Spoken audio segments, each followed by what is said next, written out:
Ever wonder what it's like to be a Bassmaster Elite Series rookie? Well, we're going to find out this week because we have an Elite Series rookie, a Bassmaster Classic qualifier, a Bassmaster Open winner. Cooper Gallant joins me this week on...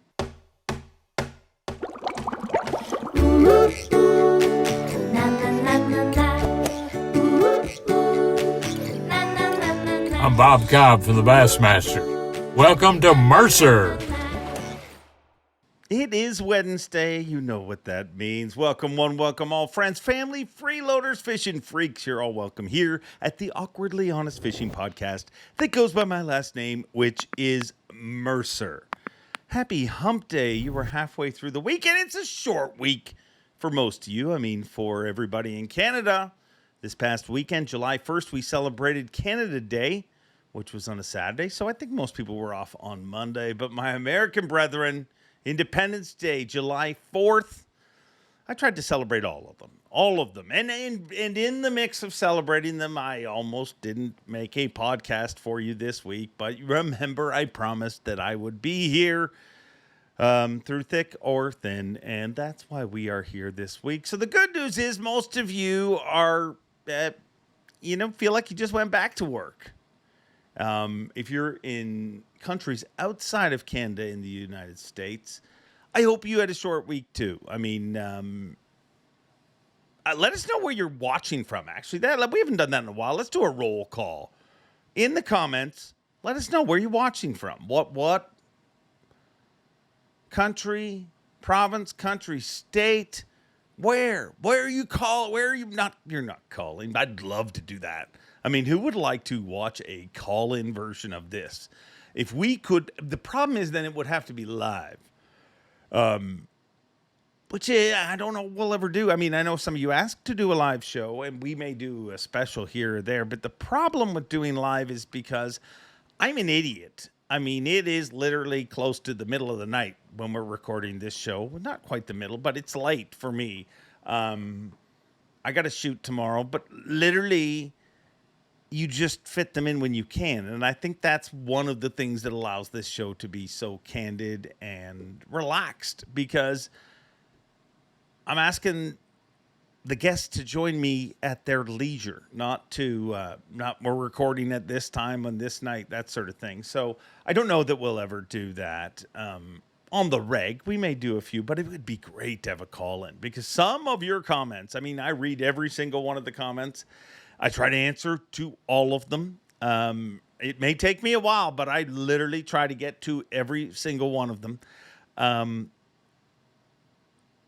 I'd love to hear some of those in audio version. I'm just being honest. I mean, normally people, they just read it. But some of those, I mean, I want to hear the voices connected to the people that make those words. And you guys are the people that make this show. This week's show is going to be a fun one. And before we move on, let's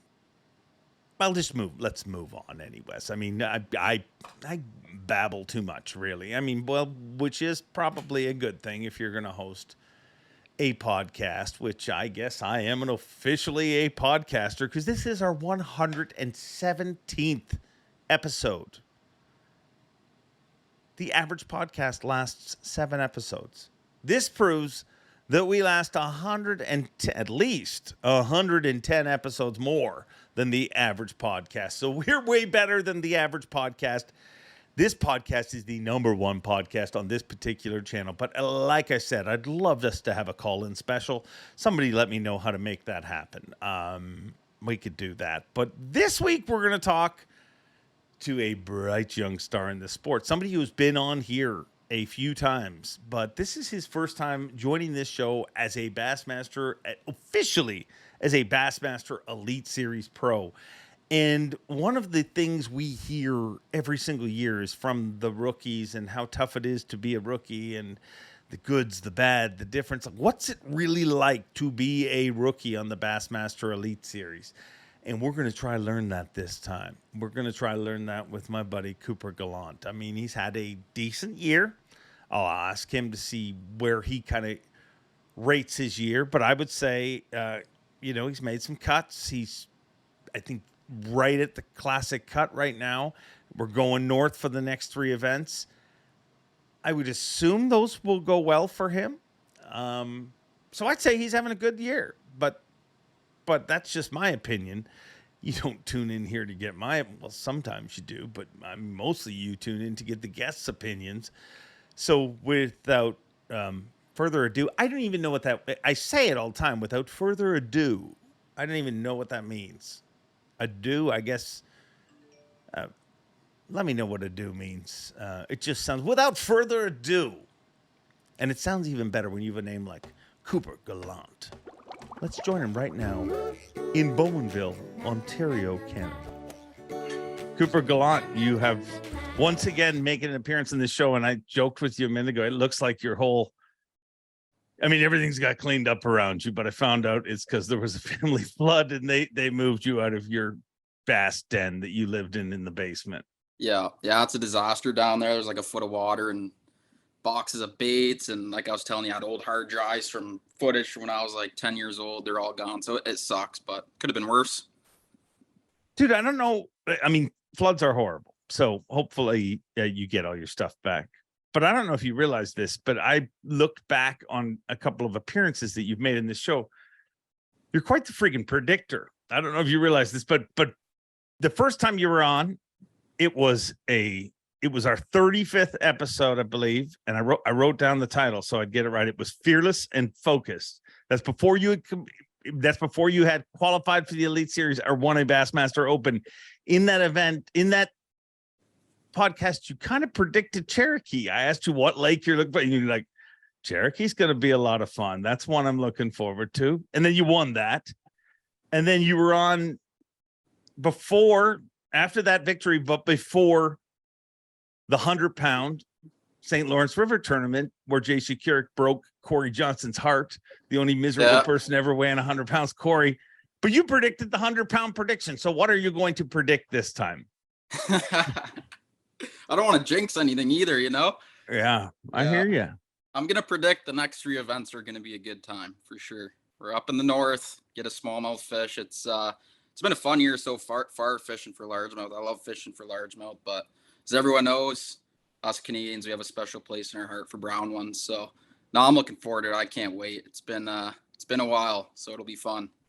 How different is, you're a Bassmaster Elite Series pro now. You're 3 events left and you're not even a rookie anymore. So you kind of have got a good taste of it at this point. How different is being on the Elite Series than what you envisioned a few years ago? Yeah, it's definitely different for sure. I think the biggest difference going from like say the Opens to the Elites was practice time. Obviously, there's you were able to spend more days on the water practicing for a tournament. Now on the Elites, you get 2.5 or 3 days if you want to stay out till dark on the final day of practice. But that was the biggest difference there.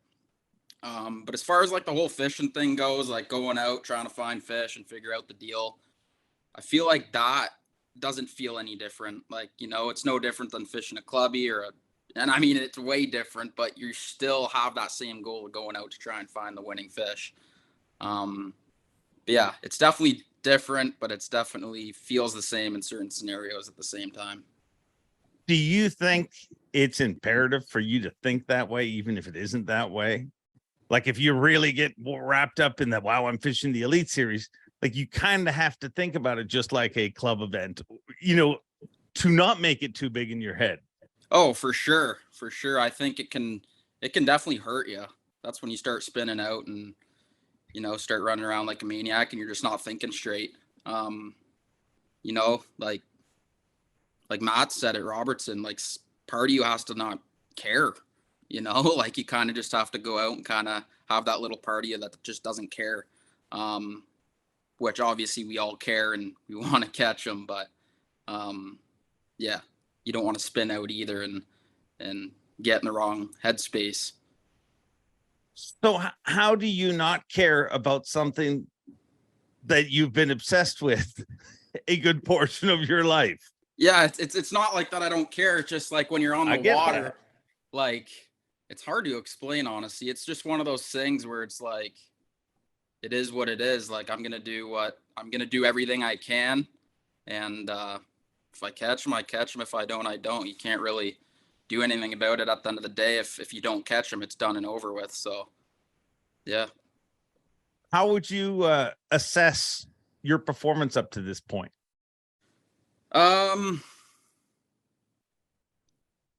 Honestly, I'm not very happy with it, to be honest with you. But at the same time, like, I'm still, right there for the Classic. And that was one of the goals coming into this year for sure. So I'm happy and very disappointed at the same time with how I've done leading up into the Northerns. But I'm on the Elites, and it's all I've ever wanted to do. So I'm just thankful to be here. I just got to make sure I catch some bass in the next 3 and qualify for the Classic next year. Obviously, my first Classic was last year after winning on Cherokee, the Open, and after being on stage with you, Dave. Man, like, coming into like fishing the Opens and like the hunger I had fishing the Opens to try and get to the Classic and get to the Elites. Like, I was so hungry, and I never thought I could be more hungry to get back. But once you fish it once, it's like the hungry is incredible. Like, I can't wait to fish these next 3 events to try and get back there next year on Grand Lake. What has been the most intimidating fishery for you this year? Or has there been any? The most intimidating, probably the Sabine. Like, I like those grinder events, I really do. But like, it was one that, like, in a lot of our heads, I think we're like, I just need to catch them and survive it, And that's kind of how I felt going into that one. Like, I was a little like, man, it can go so right, but it can go so wrong. That's one of the biggest tournaments of the year, in my opinion, as far as, like, if you don't make the Classic, and a lot of the times you look back and it's an event like the Sabine that you just didn't catch them.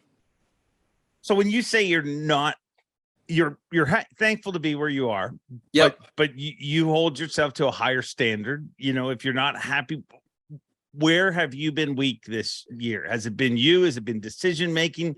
Has it been bad luck situations? Yeah, it's a little bit of everything mixed in, Dave, honestly. A little bit of bad luck, a little bit of decision making. Yeah, just a little bit of everything. Like, I'm still very happy with how it's been going. It could be a lot worse, but us as anglers, we always want to do a lot better.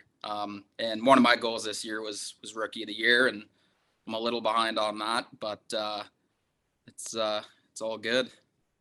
Well, I mean, it's not a normal rookie class either. Like, it feels like a broken record. Like, every year we're like, oh, this is the rookie class. But dude, 2 of them have won.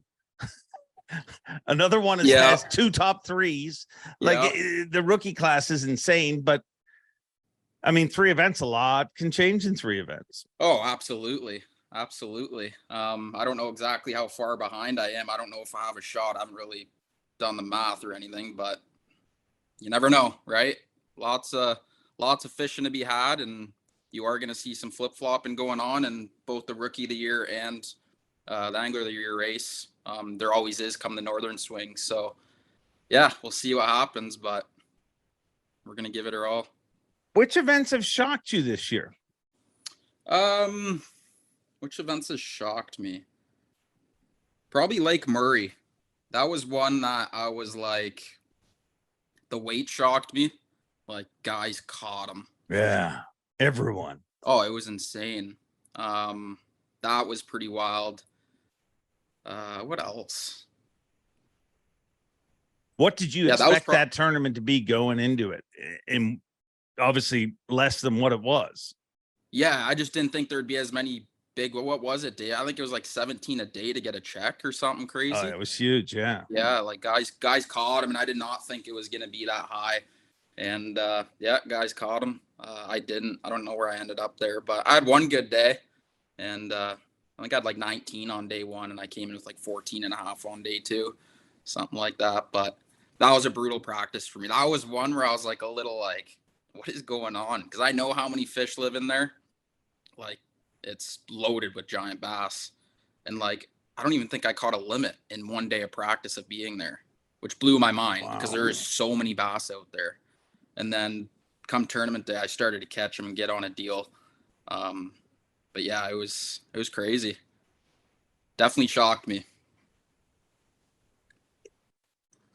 Are you learning as this, like, I want to try and figure out what it's like to literally be an Elite Series rookie. Like, as this moves on, do you walk away from events and be like, well, that's different? Like, what stands out to you as different on the Elite Series, or is it anything? The biggest difference going back to the practice, 3 days, it flies by. Like for the Opens, I was doing 5 to 7 days practice, and cutting that down into 3, that's a little bit of a learning curve, but honestly, I do like it. I enjoy it. You're not as burnt out come the tournament day.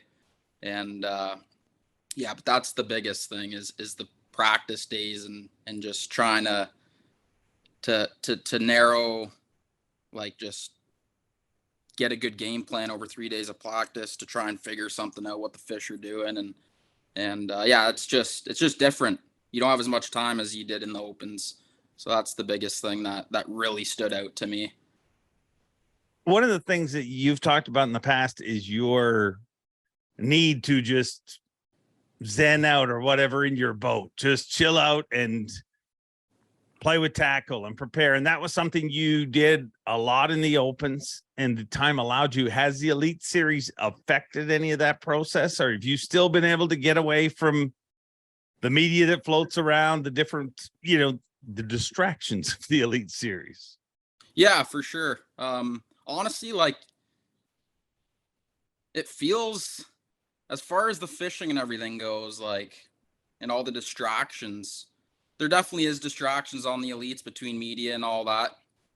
But like when I'm on the water, it doesn't feel any different. Like, going back to, it doesn't matter if you're fishing a club, it really doesn't feel different. And I think I've said this before, but like, it's weird. Sometimes I'm on the water and I'm forgetting I'm even like in a tournament. It's so weird how I kind of zone out, I remember at the Classic, I remember looking up at Colin, my brother, he was in another boat filming, and I'm like, geez, boys, we're in the Bassmaster Classic. I like almost forgot. And I'm like, I got to pull the trolling motor up and figure something out.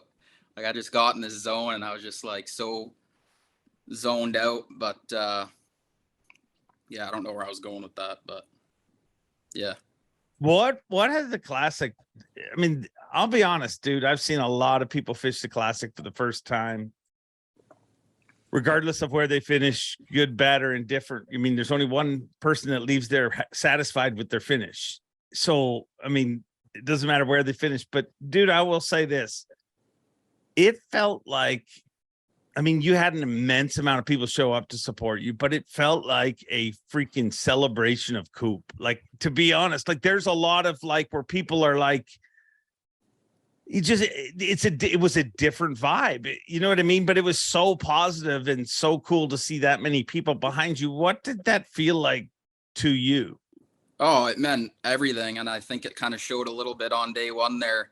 I choked up on day one on the stage, and it was pretty crazy. Like, there were so many people from Canada that were there that like are like friends back home that I didn't even know were coming. And like, it was pretty cool to just see everyone, like a bunch of my close friends growing up in school that don't even fish came, family, friends, brothers, girlfriends, and all that. It was pretty incredible.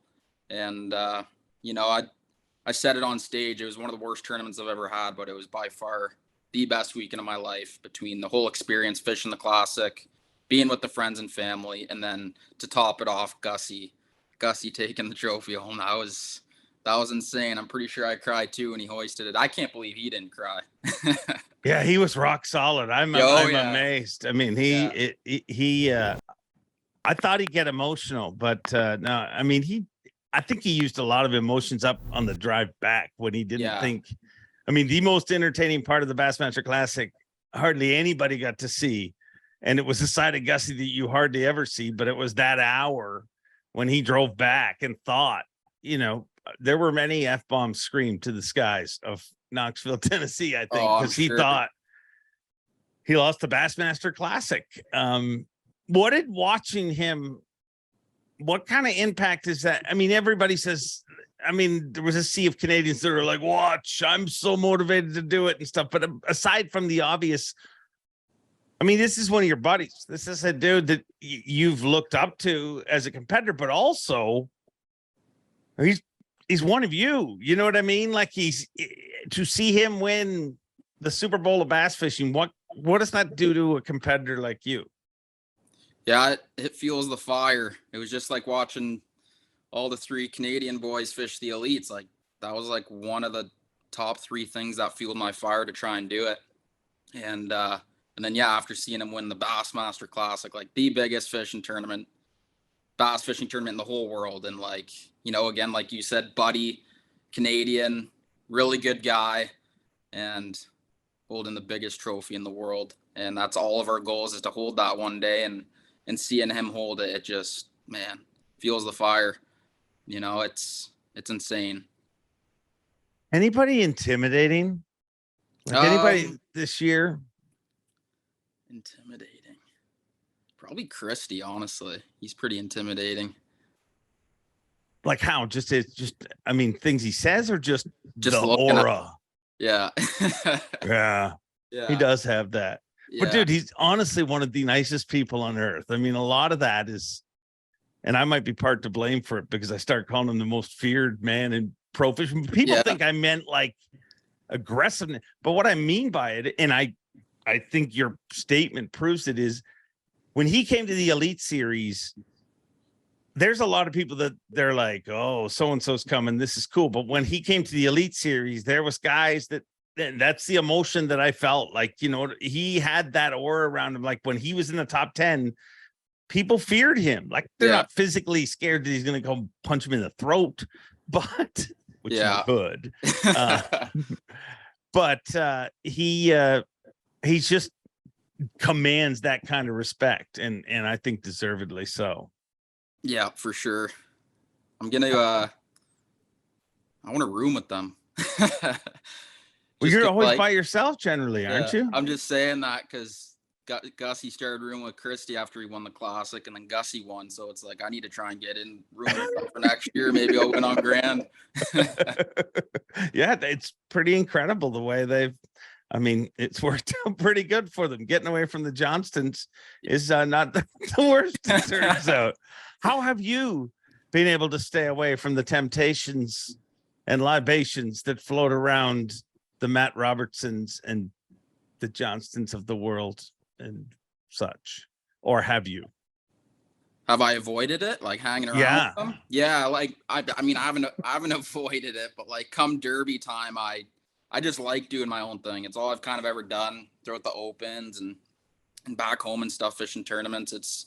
I just do not like the dock talk. I don't even like getting off the water and talking about fishing at the end of the day. I'm just getting ready for the next day, go fish and try and figure them out. I don't like hearing how other guys are catching them or anything like that. And, you know, when you're with people, it's hard. And I've done it before, and it's like, it's hard to avoid, and you do end up chatting with them about fishing. Like you can't help it. Like you're just a couple buddies talking fishing, and I love talking fishing, just like not during the tournaments. Like I'll probably always room on my own just for that reason.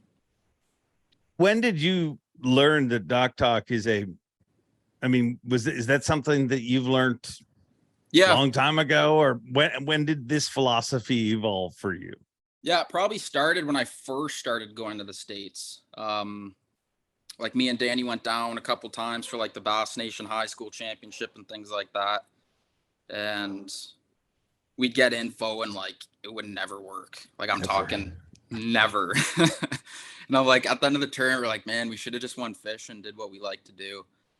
So I was kind of lucky that happened early on, because I kind of learned pretty quick that, you know, it can help you obviously, but I feel like more times than none, it pulls you down. How does it?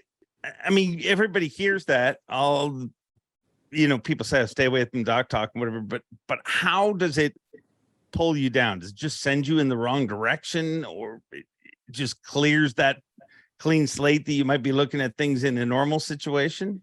Yeah. And I think the biggest thing is regret too. Like if it does steer you in the wrong direction, and like I said, like I had regrets of talking to people growing up, and that's the worst. Like, oh, I should have done this. I shouldn't have listened, and I should have just done my own thing. Like I would rather like, I would rather not get info and learn the hard way and learn from it on my own than get info and not catch them at all. Like that's the worst feeling ever. It's like, and it's just much more rewarding too when you kind of just do your own thing and figure it out on your own. I think it's better off, like in the long run. That's what I've told a couple buddies in the opens. I'm like, just do your own thing. You're better off doing your own thing and not making it for another 3 years than getting a bunch of info and making it next year. You know, that's how I look at it. Well, because you're legitimately putting the pieces together. Is that the scariest thing in pro fishing right now? It feels like there is, and I hate to say this, but it feels like it's coming from a lot of the lower tiered, you know what I mean? High school, college, you hear these stories about people being helped, and it's a fast route to a short career. Yeah. Am I reading that right? Is that what you see on the water? Yep, for sure. And I guess it's just a situation where people are trying to get ahead, but it just doesn't last long. How does that change in fishing, do you think? Or can it change? What do you mean? Like, how do we get, I mean, it's obviously not a good trend for the sport to have that happening. How do we make it better? No info at all. At all? Yeah. So I would love that. Like zero info. Second the schedule comes out, you can't get any info. Zero. And what is it now? You can get info right up until the first day of practice. Oh, really? In the opens? Oh, no, I'm talking Elite Series. You're saying opens, they got to have that. Sorry, I was talking the opens, yes. Okay. Have it the same as the Elites where you can't get info. So then it's got to be the same in college and it's got to be the same in high school. But how do you patrol such? I know. Yeah, exactly. You can't. It's just one of those things that, I don't know. You can't police it unless you like put every angler on a lie detector test, which is never going to happen. But yeah, I think the right way to police it is to have the right voices speak on it. You know what I mean? You're always going to have people that want to push the limits, but I think if the majority of people like yourself speak about it, there's people watching you right now that are looking up to you and they want to be in your spot in a few years. Well, the statement that you just made a few seconds ago about, you know, it not working is, I think, in my opinion, that's a big way to change it. I mean, sure, there's rules and things that people could put in, but ultimately people need to know to do the right thing. Yeah, exactly. Do you think cheating happens at all on the Elite Series? No. No. I mean, I don't know. It depends, like, not like any major cheating. Like, you can't, like, we all have marshals in the boat. You can't do any major cheating, but I think there is times where there's rules broken for sure. I think it's competition. I think that that's been the big chat for the last few months where, you know, and there's a percentage of people that believe that if you're not pushing the rules, then you're not trying hard enough. Yeah. What's your take on that? Yeah, I don't know. I honestly, I don't know.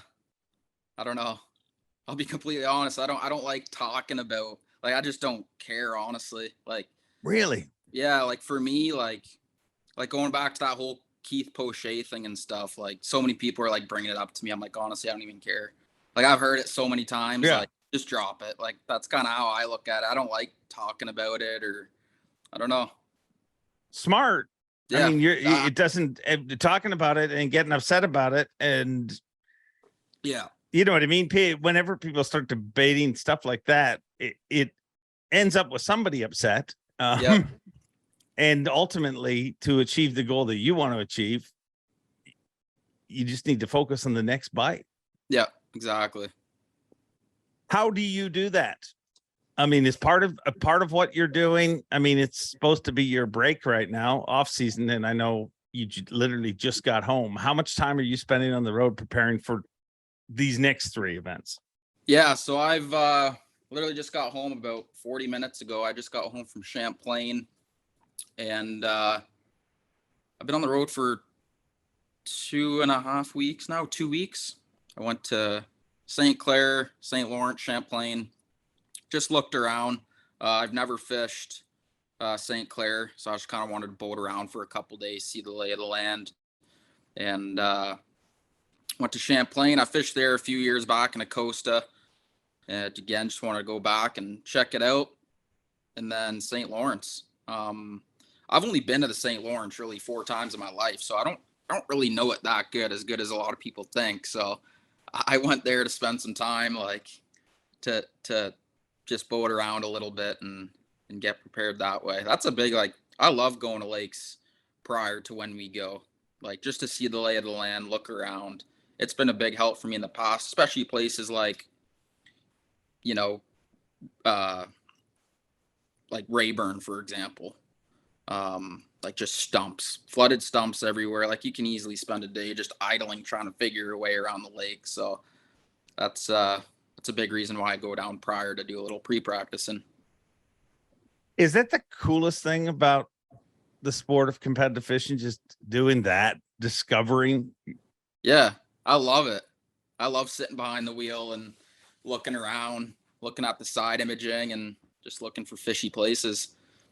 And it's like, it's one of those things too. It's like, oh, that looks good. And then like you come back in like a couple days or a month and a half, in this case, pre-practicing, and like they're just being fished there. I'm like, that's pretty cool. I found that zone like a month ago. Yeah, that's one thing that stands out to me about you, just knowing you for as long as I have and just following your social media and stuff like that. You'll get some people who show up in the lake and they'll be like, oh, we stuck behind this wheel for the next 3 days, just graphing. You love that part of the process. Like, oh yeah.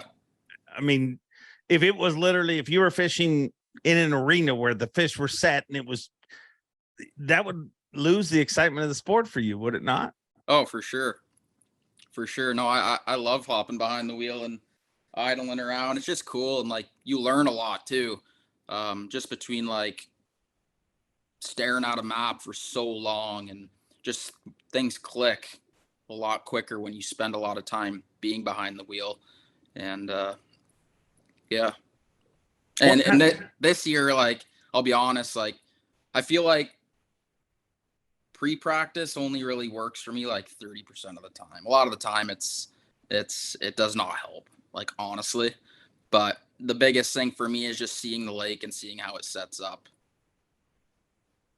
And I also got to believe it's a point in your career. I mean, you haven't been to all the lakes, and this is when, your career's just starting. This is when you're supposed to outwork everybody out there. I mean, I mean, unless you're different than anybody else.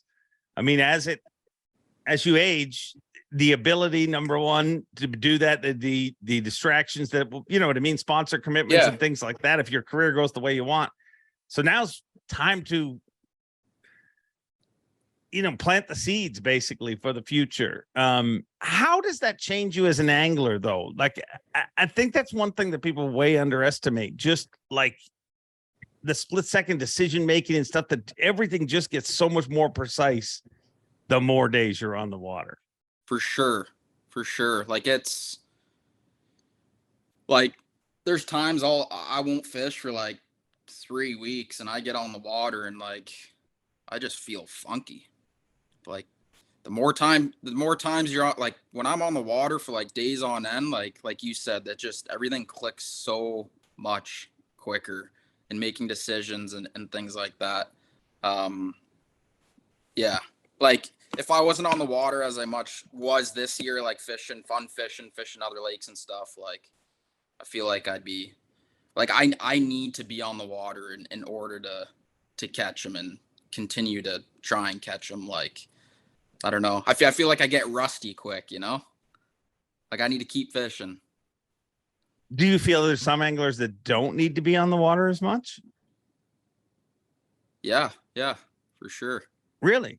Yeah, I feel like some people, like, they need a break from the water for, 2-3 weeks, regroup, and then get back out. Like, it's tiring being on the water every day. Like, it drains you. Like, you can burn yourself out for sure. Have you felt some burnout? Like, what were back-to-backs like for you? Because I know that's always a huge adjustment for people. Honestly, I love it. And I mean, really, I also didn't fish. I think for the back-to-back, I didn't make the cut. So I had 2 extra days. But like, for like someone who made the 10 cut and they have to drive on the Sunday and fish the next morning, that's a lot. So, but no, I love the back-to-backs. Like, I wish we could do like 3, 3, and 3, honestly. really, I would love that. why? Yeah. Just like 3 big long break, 3 big long break, 3 to finish off the year. I don't know. I just like keeping her going. Like, we fish a tournament and like, I just want to get the next one started every single time. So that's why I like the back-to-backs. Have you, it feels like to me that you've really focused all elite. Like, you know, even at home here, you know, Corey and Chris win every tournament they enter, but you're not fishing those because you've been on the road pre-practicing. Is it all in on the elites, obviously? Yes, 100%. Like, I've had a bunch of people ask me, like, why aren't you doing the Opens? Why aren't you doing the Canadian Open back home? And trust me, I want to. The boys smashed them last week, and it looked like a lot of fun. I definitely am missing doing some tournaments back home. And, you know, I'm going to be wanting to be on the St. Lawrence River fishing the Open when all those boys are out there. But coming into this year, I told myself, like, my rookie season, first year, I just need to focus on the elites, and that's it. That's kind of, you know, and I don't regret anything. Like, I'm glad I did that 100% for sure. One of the coolest things for me to watch this season has been, and I think that you might think it's kind of cool now, but I think as you age and just the way the world works out, you're going to look back and be like, that was one of the coolest times of my life. But watching you and your dad travel around, you know, at many events, he came and shot, you know, for your YouTube channel for you. But I'm just like, there's so many moments that I'm like, man, this is for him and you. You know what I mean? That these are the good old days that are happening right in front of you. Do you feel that? Oh, 100%. I enjoy every minute being with them, and, you know, like, I don't take it for granted. And, you know, that one photo you sent me there, and I looked at him like, that's sweet, you know, like, and it's, he hasn't missed an event this year. He's came to every single event, and he's going to come to the next 3, and it's pretty awesome having him around. We get along, and super supportive, and it's just fun having him there. I'm lucky. I really am. Does chronicling everything, whether it be your dad shooting, your brother shooting, or you shooting yourself, does it help you put the pieces of the puzzle together in the way that I know you like to be by yourself when you travel and stuff like that? You like that, but you're verbalizing everything you're going through. You know, you're forced to verbalize it, even if you don't want to verbalize it. Does that help you put the pieces together, or have you ever even thought about it like that? I haven't really thought about it like that a whole lot, but it has helped me in the past. Like, if I lose a fish or something, I can go back and look at the footage and kind of see what I did wrong. And a lot of the times it's like, yeah, I messed up there, you know? So it's helped me that way. But as far as like speaking it and like being on, I don't really know that it might help. I don't really know. Probably does, honestly. But yeah, I don't know. You've always seemed to be one of those people who, it's weird. I mean, you put in an incredible amount of pre-fish and an incredible amount of time, but you also feel like one of the most, I think it's one of your greatest talents. You're incredibly free and flowing. You know what I mean? Like, there's people who are like, I found them on these docks and I'm going to fish these docks until these docks don't let me fish them anymore because they were on. You're not that guy. Have you been able to, or at least it looks like from the outside to me, have you been able to continue to be as free on the Elite Series? Yeah, that's one thing like I've really noticed that's helped me out over the past couple years, and that I felt more free this year fishing during a tournament than I even did last year in the Opens. a big part of that is being a lot of the practice I've had this year haven't been good. So I just, go out, go fishing and do what feels right. But yeah, it's definitely, and I used to be one of those guys, like I was stubborn. This is what I'm going to do. I'm going to fish docks all day. I'm not going to put the jig down. And sometimes it works. It's worked for me before, but a lot of times it doesn't.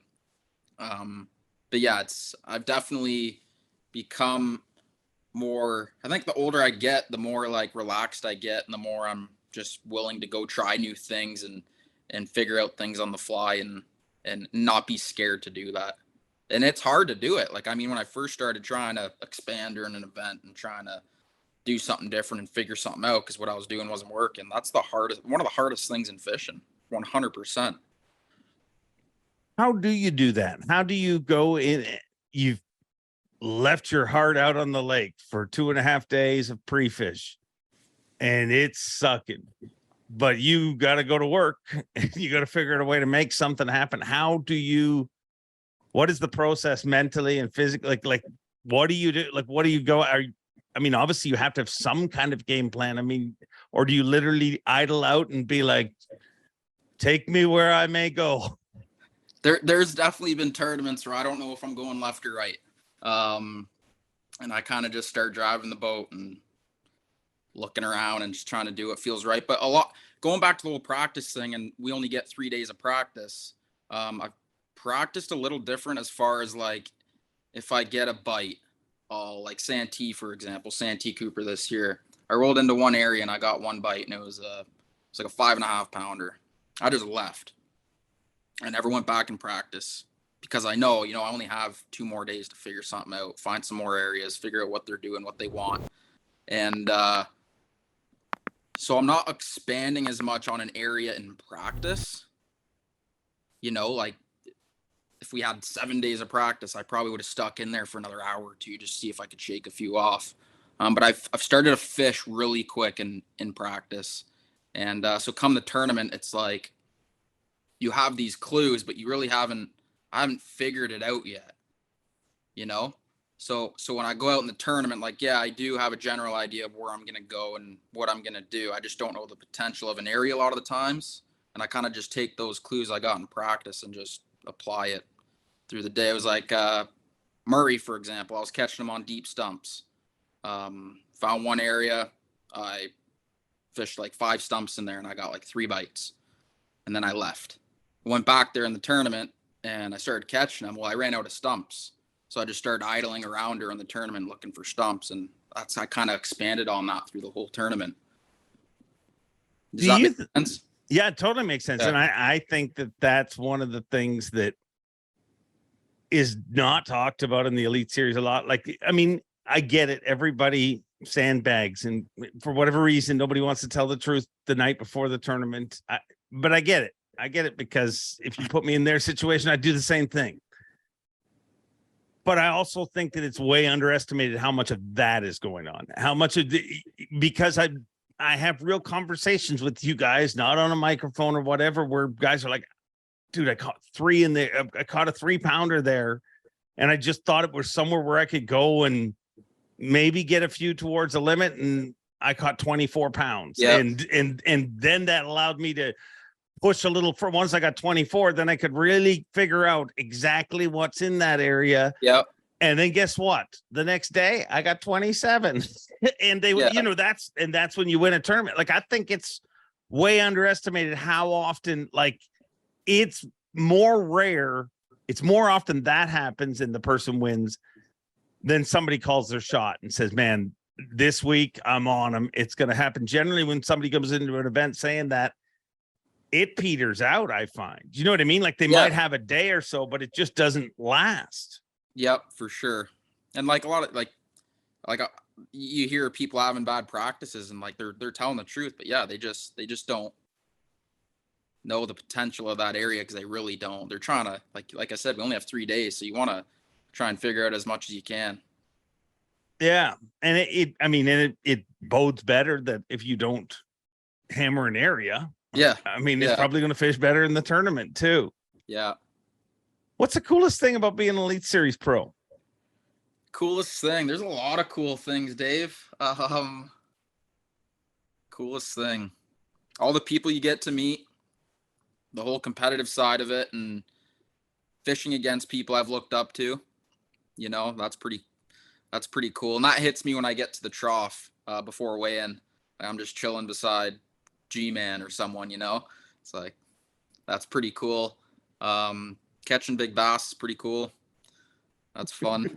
But yeah, just meeting people, the whole competitive side of it, and then fishing against people I looked up to growing up.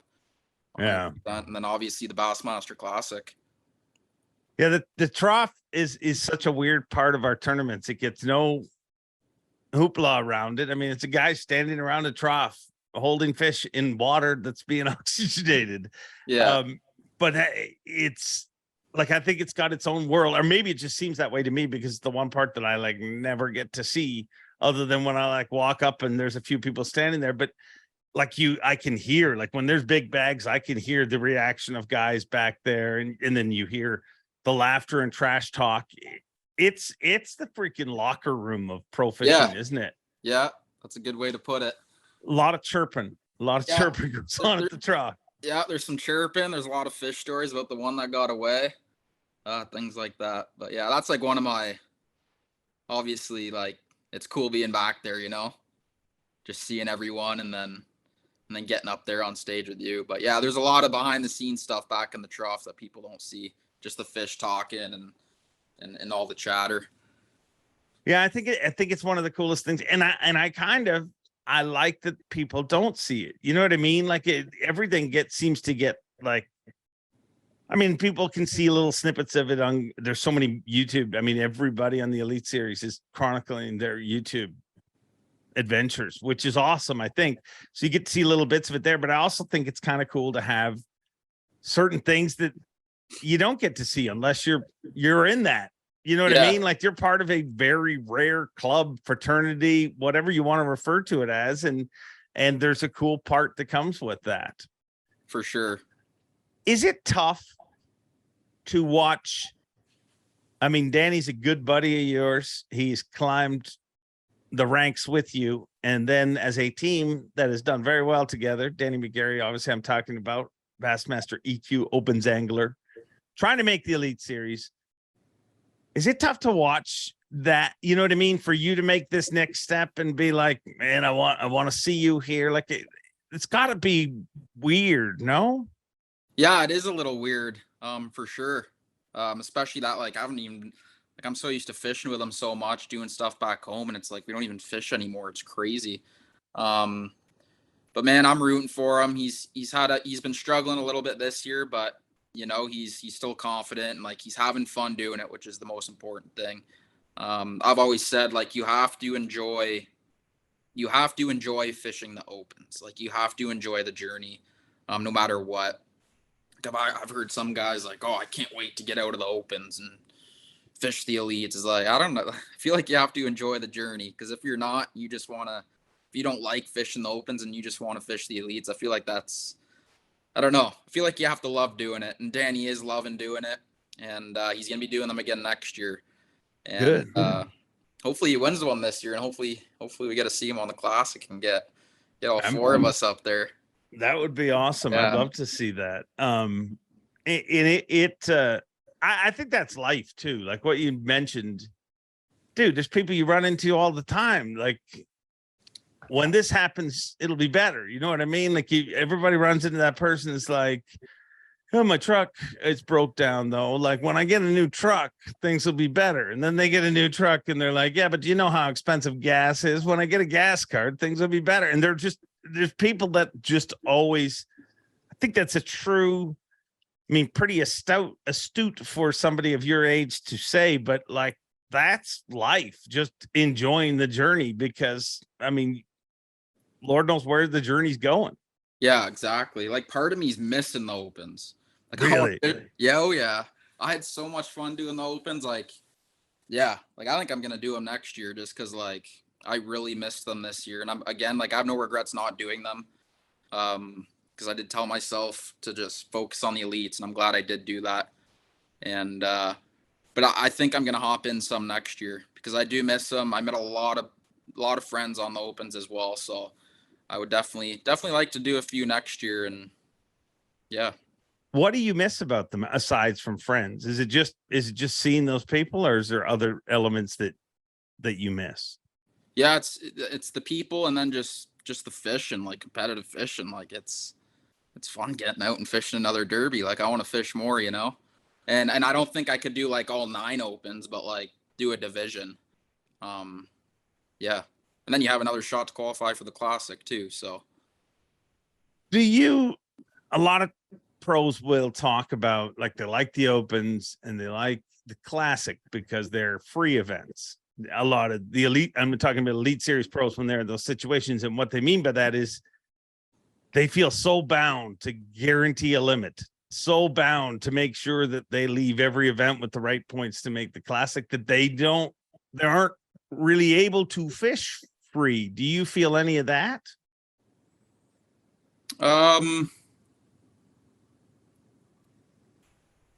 not really. I No. think that's awesome if you don't, though. That's a great answer. If you don't feel it, you don't feel it. I don't know. I think that's the right. The longer you can stay there, but I think there's a lot of people who put so much pressure on those Classic points that, and you have to, because Yeah, and I mean, I lied there a little bit. Like there's like going back to the Sabine, like I was like, I need to catch 5 a day. I have to, because that's gonna go a long way for Classic points at the end of the year and Rookie of the Year kind of thing. So I did lie there a little bit, but like it's not something I always think about. No, definitely not. Sabine was the most. That was the only one that I was like, this is gonna be really good or really bad, and it was really bad. It was, but I had fun. I think it's an evil more.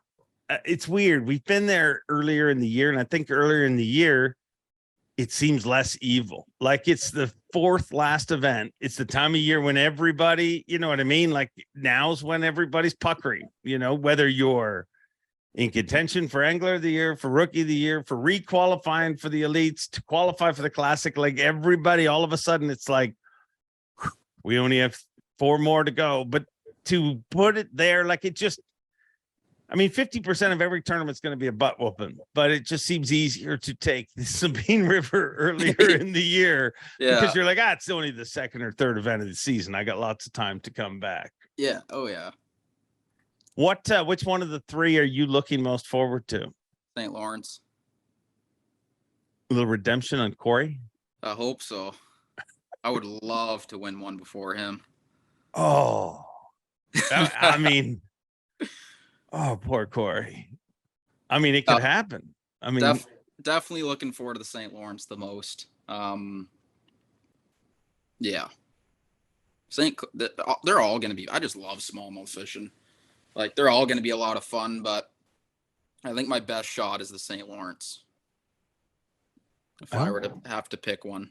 You've done well there in the past. You've done well. Do you think we'll crack 100 again? Yeah. Or is that? Yeah, no doubt. Yeah, for sure. I'll be really surprised if we don't. 100%. I would say 100%. It's going to be 100 plus. Barring weather, I would assume. Or do you think you're close enough to the lake that even in the bad? I mean, they beat better in the bad weather, it seems sometimes. 100%. Like even if it's rolling out there, like they still chew. And if you have the balls to go out there and 8-footers, like you will catch them. They don't just stop biting. I mean, it did really set up good last year, but 100 pounds over the course of 4 days, even if it is blowing, is so doable for sure. Yeah. And I mean, there's a lot of people that will still go out there in that, and minimizing the amount of people that go out there in some ways makes it mathematically more likely to happen, because you just don't have a group of people cannibalizing on one area. Exactly. Is that just time? Is that why we're seeing it, as opposed to when we've run out of Waddington and stuff like that? Is that just the difference in weight? Is it directly a result of the amount of extra fishing time you get just because you're not running 70 miles to the mouth of the river? No, I think they're getting bigger, and I think anglers are getting better, especially the forward-facing sonar and stuff. You know, they're a lot easier to catch. They really can't hide now, you know. So I think between the forward facing sonar and the fact that they're just getting bigger is the reason why. I don't think the time has anything to do with it a whole lot. Yeah, they're just getting huge. Will they tap out? Do you think that they'll just keep growing? I know. I mean, they have to. Like, I don't know. Like in 10 years, you might need 120 pounds to win. Like, who knows? Like, there's several 7-pounders out there. In 10 years, there might be several 8s. Like, I have no idea. I feel like it's gonna get to a point though where it won't get better as far as weights. Like, it's crazy as it is right now. Like, I mean, they keep growing. yeah. What do you think that the advantage of the northern anglers is less now because of forward facing sonar? Yes. Yeah, I think so for sure. 100%. How much of a player is that in your game?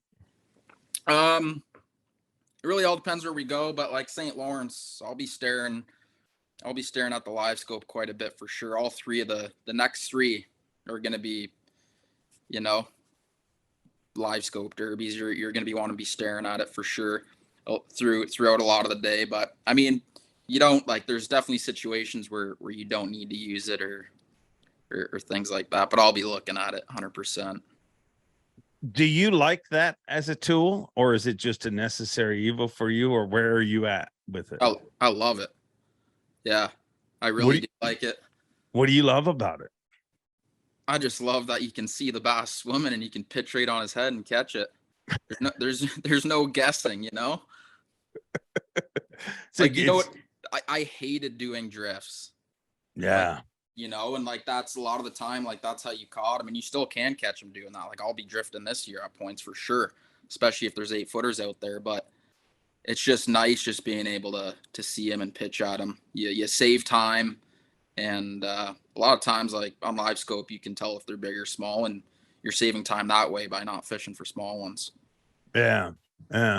That's I think the biggest advantage to it. It is a time fixer, you know, because there's no more. I mean, just name the event: Tyler Rivette, Lake Okeechobee. I mean, that tournament not only doesn't get won there, but he doesn't stay there if he can't see them. You know what I mean? Like, because there was times where they weren't eating, but he knew they were there because he could see them. Yeah.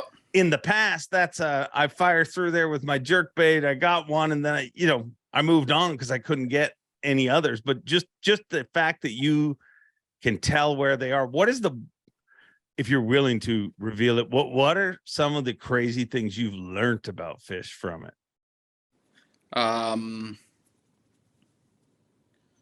So I've been able to learn what's a smallmouth, what's not, what's a drum, what's a catfish, things like that. A lot of the times you can tell if they're going to bite just by the way they're swimming, and react to your bait, nose down on your bait. Like, a lot of the times I'll see one and I'll pitch on them, and like, you can tell pretty quickly if it's going to be a hard one to catch or it's going to be an easy one to catch. Obviously, a lot of the times, like, the easy ones are going to eat it right away. But there's times like you'll pitch to one and he'll just not even nose down on it. He'll keep swimming, and those ones can be hard to catch. And those are ones sometimes I won't even fish for. Like, there's times I will literally pitch at them, and if they don't eat it within 2 seconds, I'm moving on to another one, just looking for ones that want to eat. But yeah, and I've learned a lot about like where they live too. Like, there's things I've learned with the live scope over the last couple years that, you know, I've never fished or done like with it. You know what I mean? Like, if I didn't have it, I never would have learned certain things. It's taught me a lot about smallmouth fishing and largemouth. Has it taught you that fish are just not in the areas that we all thought they were forever? Like, they do spend time on the weed lines and on the breaks and in the docks or wherever, but they also could be just like right over there too. Yeah. 100%. They move a lot more, and it's I just find it cool because when you get talking to anglers about live scope, and I know to some people it's a dirty word, but it's also one of the most incredible learning tools. Like, all of the different things that we've we've thought, you know what I mean? Like, hey, you better box that fish because you don't want to let fish go on top of each other. I've had anglers tell me that they've had situations happen where, you know, and I always thought, okay, if I let a smallmouth go, it goes down there and secretes some basically peas in the water and the other fish to know that I shouldn't eat or whatever, and it turns them off. But I've had anglers say that they've watched like a released smallmouth like just swim right to the other group, like it swims right back in the middle of them, and it's wild. Like it almost makes you think like fish communicate. Do you think there's a chance that fish communicate, Coop, or am I nuts? Yeah, in a way, for sure. For sure. I don't know about that whole like pissing deal. Like if they go down there and pee and let them know that they just got hooked and don't eat kind of thing. I don't know if that's true or not. I really don't. But yeah, I think they definitely communicate for sure. They're just down there hanging out. I mean, I think it's foolish to think we're the only things. I mean, dude, yeah. I live in the water, you know where I live, but there'll be nights that out of nowhere, we have, what are the swallows? You know, those birds that look like they're jet fighters and they're, you know, they're super, as far as birds go, I'm pretty old to be talking to you about birds. You're probably not into them. I wasn't when I was your age. And I'm not really, but they are a cool bird. So they like our little fighter jets. And, you know, there's a hatch that goes off and all of a sudden there is freaking 200 to 400 of these. Like they're not like there's 200 to 400 in the trees around my house. They just appear, and somehow they all knew that there was a hatch going off. I don't know how they communicated, but it happens, and they're all there. So I mean, I think there's. What about aliens? You think aliens are real, Coop? No. I don't think so. Maybe, I don't know. I haven't thought about it a lot, but I don't know. Maybe. What about the Sam Squanch? No, not you. Don't believe in that. What do you believe? I believe I'll just catch another bass. Yeah. Do you believe in Sam Squanch? I think I kind of do. I don't know if I do, but I don't not believe in it. I don't not believe. I mean, if you fly up to Plumber's Lodge and Northwest Territories and stuff, you just go forever where it's just trees and there's like, I just feel like it could be a thing. I guess I'm with you there. It totally could be totally fake and made up. I mean, so could the moon landing. Who knows? I mean, we did, but I think there has to be stuff out there that we don't know. Like, I think it's foolish to think like, oh, we've mastered everything. Like there could be a creature that just avoids people and 100%. I think a lot of the pictures we've seen of them and stuff are totally fake. Like I think that's kind of what I pictured when you said alien.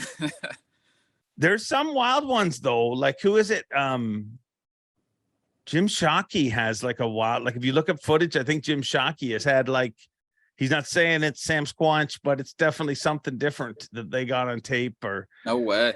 Yeah, there's some wild stuff. Cree Lake Lodge is a place we've gone to shoot pike shows in the past, and great place, world class. They claim there is an island, and next time I go back there, I'm totally doing this. But they claim there is an island you can go to where it's Sam Squanch country, basically. And people who have gone out there all come back and say they're never going to go again. Really? Would you spend the night in a place like that, or am I an idiot to say I'll go do that? No, I want to come with you. That'd be cool. Boy, I mean, you'd be the perfect person because you don't believe. You'd just be like, whatever. Yeah, that'd be cool. I might believe after that weekend. You never know. Or we might just be weirdos that are like, I'm never going back. Never go back to the island. Coop, it's awesome having you on the Elite Series. One of my favorite things about you, and I think it really stood out in this, is there's a lot of people that want to get involved in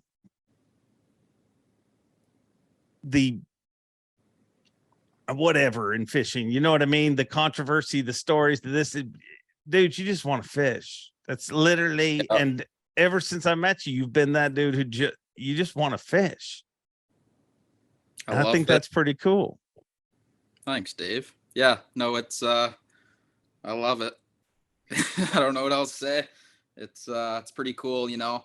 It's been a pretty wild journey, and it's crazy. Like, it feels like yesterday we did that podcast when I was fishing the opens, talking about, you know, me wanting to try and make the elites, and now I'm on here fishing the elites and doing another podcast with you. I always like coming on and chatting fishing. And How about the next one? You have a giant Elite Series trophy right beside you. imagine. I think that would be awesome.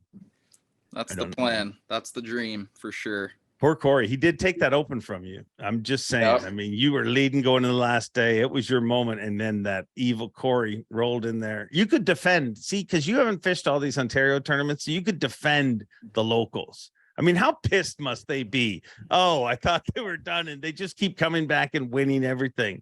So if you beat Corey, that's kind of like you defending the locals, no? I'm going to try and beat him. I'll tell you that much. But it ain't going to be an easy task. You know, it's fishing. I'm just going to go do my best and see where we end up. But I can't wait to catch smallmouth. It's been a long time, like even during this whole pre-practice deal up north. I haven't even been fishing, really. I might have made 2 casts in 2 weeks. So to actually get back on the bow of the nitro and start fishing, it's going to be fun. I can't wait. Well, I can't wait to watch it go down. The one and only Cooper Gallant. There you have it, a quick look inside the mind of a young Elite Series pro. And really, if you figured out one thing about Cooper Gallant is what's on his mind is bass. And whether they be largemouth, smallmouth, it don't matter. It's bass. I mean, he is obsessed with bass, and that's why he is the angler that he is. Does not waste time on shenanigans. But I do waste time on shenanigans, and for the education of this show, and of course, the show's host, which is yours truly, I did a little research on... Without further ado. What does it mean? It means without fuss or delay. So without further ado... enjoy being. Have a great week. And without further ado, Bob Cobb, take us home. Thanks for watching. Please like, comment, and subscribe, because Bob Cobb of the Bassmasters told you to. You hear?